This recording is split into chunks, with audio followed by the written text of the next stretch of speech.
રામ રામ સીતારામ, જય માતાજી તમામ યુટ્યુબ ફેમિલીના મિત્રો. તો કેમ છો બધા ખેડૂત મિત્રો? મજામાં જશો અને હું છું આપણો મિત્ર ભાવેશ.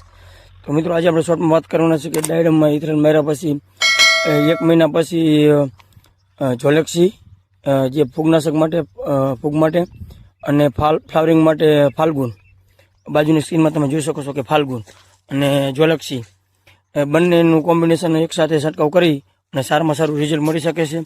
જેમાં માદાની સંખ્યા પણ તમે જોઈ શકો છો કે વધારે પ્રમાણમાં નીકળે છે અને ફ્લાવર જોલક્ષી આવી જાય એટલે ફાલ ખરવો પણ નથી દેતું. તો આ બંનેનું કોમ્બિનેશન કરીને આપણે સરસ મજાનો છંટકાવ કરી શકીએ છીએ. જે મહિના દિવસની આજુબાજુના 30 દિવસની આજુબાજુના ડાયડમ થયા હોય તો બસ આજે શોર્ટમાં એટલું જ. ને નીચે કિસાન મિત્રો લીલાપુર લખેલું દેખાય એની નીચે ક્લિક કરીને ફૂલ વિડીયો તમે જોઈ શકો છો. બસ તો આજે શોર્ટમાં એટલું જ.